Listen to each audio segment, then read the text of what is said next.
Kalau nggak ada nasa manso, maka orang selalu berpikir, pokoknya yang penting ikut Nabi. Nah itu bahayanya kalau Anda tidak tahu detail, jangan-jangan syariat yang kamu ikuti itu syariat yang sudah berstatus mansukhoh, telah dicabut. Dan itu banyak. Makanya kata Sayyidina Ali ketika ada orang ngajar nggak tahu nasa manso, halakta wa ahlakta, kamu rusak dan merusak orang.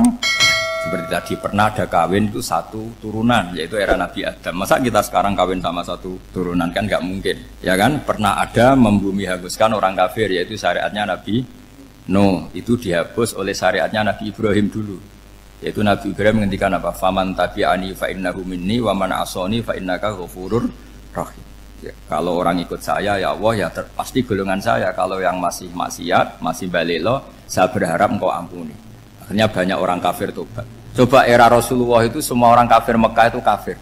Nabi belum wafat, itu sudah ada 114.000 mukmin semua. Jadi Nabi menangi mayoritas orang menjadi mukmin dari mayoritas kafir. Yaitu disebut wara'aitan nasa yadkhuluna fi dinillahi afwaj. Andai kan Nabi Muhammad pakai syariatnya Nabi Nuh, bisa enggak mengislamkan orang sebanyak itu? Enggak bisa kan?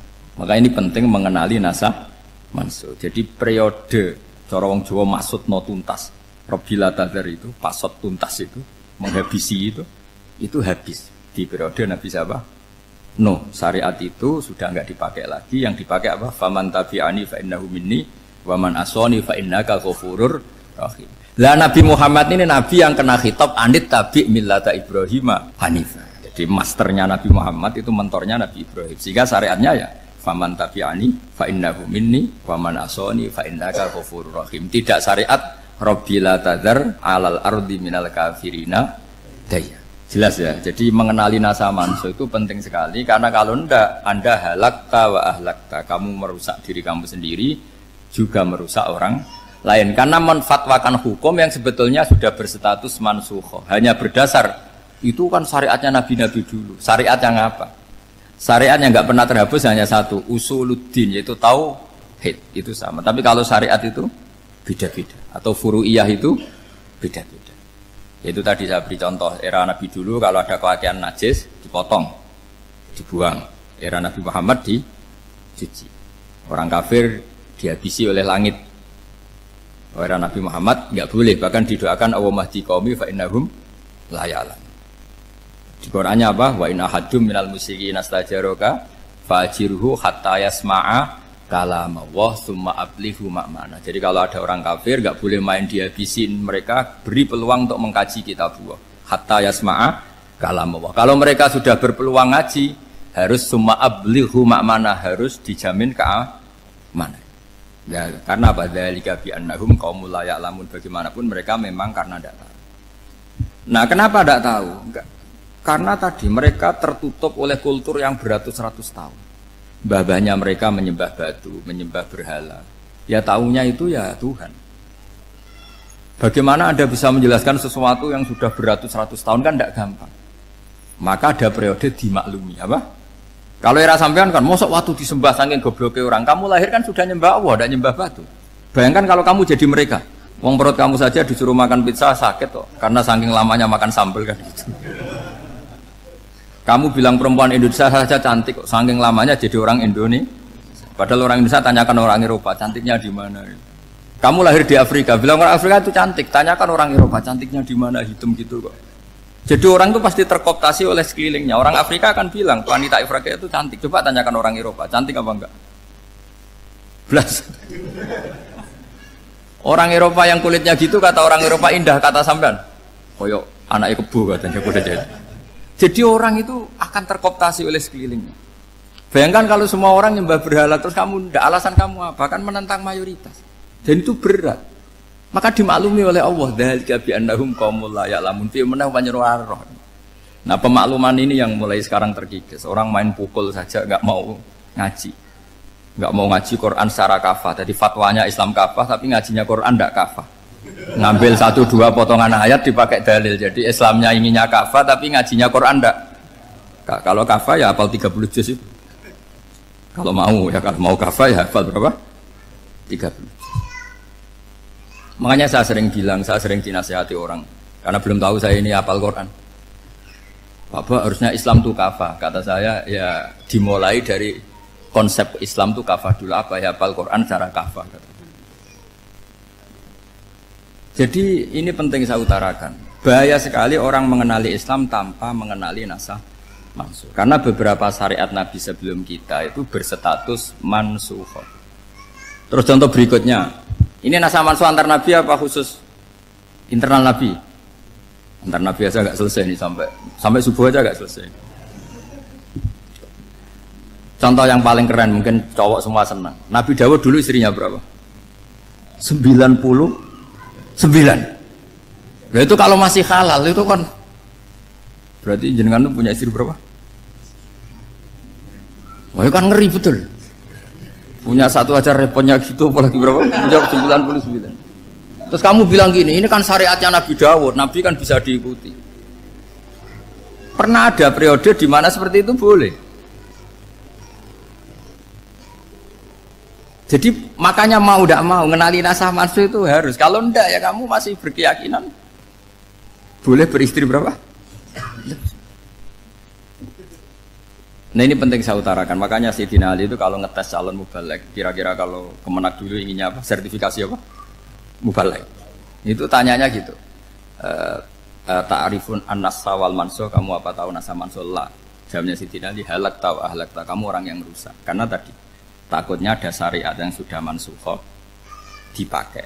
Itu tadi misalnya kita ini tidak umatnya Nabi Nuh, tapi pakai syariat Robbila tadar alal ardi minal kafirina.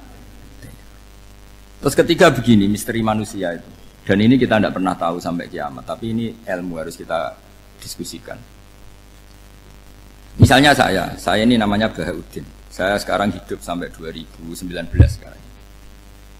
Kan hanya Allah yang tahu berapa turunan saya sampai kiamat dan statusnya kayak apa. Donald Trump juga gitu. Donald Trump itu sekarang kafir, tapi kita tidak pernah tahu nanti turunan keberapa ada yang Muslim.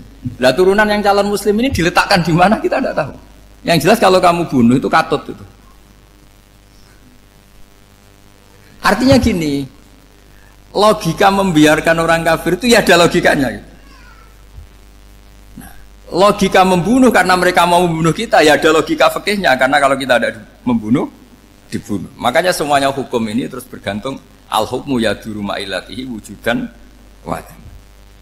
Di sini terus dipertemukan. Makanya semua nabi itu kalau yang namanya membunuh pasti pas perang saja, karena ini kondisi yang memang pilihannya hanya dua, kalau nggak dibunuh ya membunuh. Ada duel lah.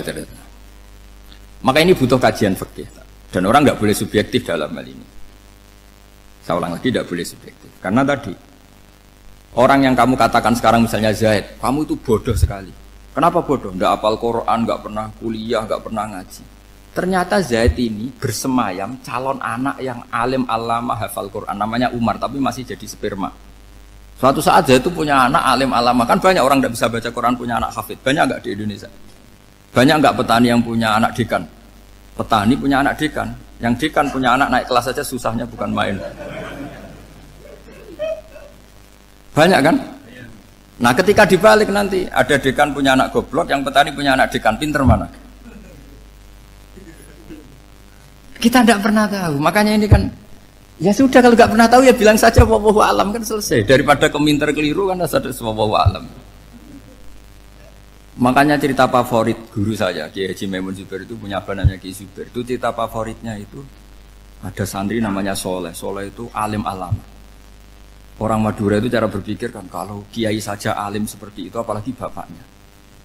Pas bapaknya main ke pondok, santrinya ada ribuan. Bapaknya main ke pondok itu, sholat itu ya gak bener, gak sesuai sunnah Rasul lah kira-kira gitu. Sudah sholat itu gak bener, apa-apa gak bener. Masih ditakwil sama santri Madura, karena orang Madura itu kultus. Mungkin khilaf itu satu khusus, pokoknya perlakuan khusus. Suatu saat saking bodohnya orang itu, kenceng tuh pikir musola. Wah ini nggak bisa ditakwil lagi, akhirnya nggak bisa ditakwil tuh nggak. Wah ini sudah nggak bener ini, nggak bener. Singkat cerita santri tadi nggak kuat matur ke kiainya, Pak Yai, jenengan sealim itu kok bapaknya segoblok itu. Kenapa? Ya, dia kenceng pikir musola. Oh bapak saya tuh pinter sekali. Kok bisa? Karena beliau yang memutuskan saya mondok sampai saya jadi alim alama seperti ini. Yang bodoh itu mbah saya. Yang bodoh itu mbah saya kan.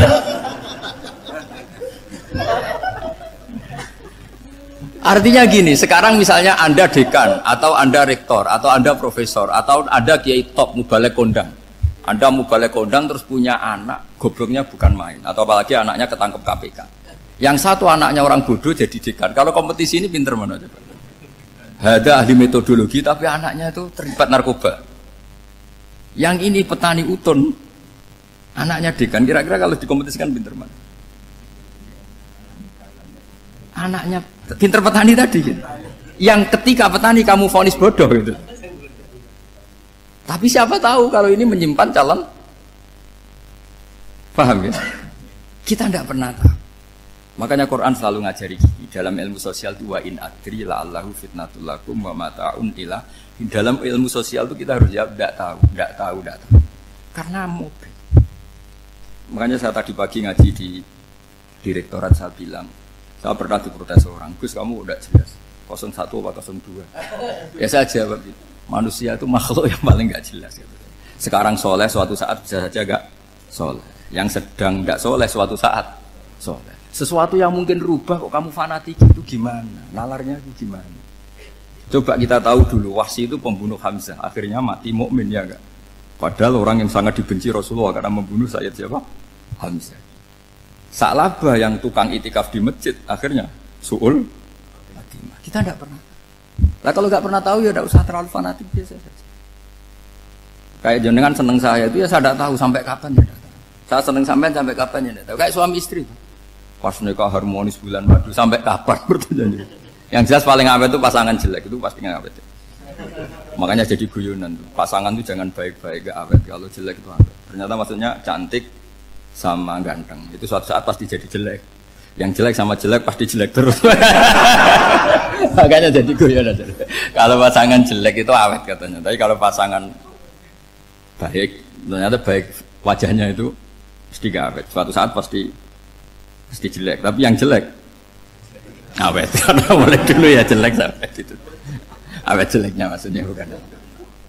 Ya jelas ya, jadi saya mohon sekali ini ilmu. Sampai ndak urusan, ini bukan urusan cocok tidak cocok, tapi ilmu. Ilmu harus kita dengar bahwa syariatnya para nabi itu yang sifatnya furu'iyah, tidak usuliyah, tidak tauhid itu potensi rubah.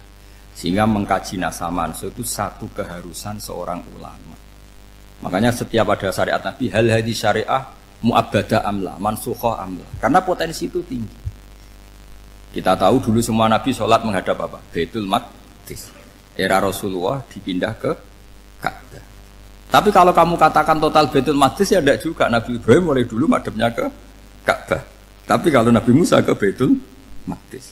Terus kamu bilang ini 01, 02 ya memang syariat jadi sesuatu yang furu'iyah. Nah, kenapa ini furu'iyah? Jawabannya sederhana. Ketika seseorang menghadap Ka'bah itu menghadap batu apa menghadap Allah? Allah. Ketika menghadap Baitul Maqdis hakikatnya menghadap Allah apa menghadap Baitul Maqdis? Allah. Maka menghadap Ka'bah itu sebenarnya masalah furu'iyah. Yang masalah usuliyah adalah inni wajjahtu wajhiya lilladzi fataras samawati wal ardh. Yang permanen adalah menghadap Allah Subhanahu wa taala. Cuma secara prosedur syariatnya secara zahir menghadap Ka'bah. Maka potensi rubah karena ternyata itu furu'iyah. Untuk kiblatnya itu furu'iyah. Yang permanen adalah menghadap ke Allah Subhanahu wa taala.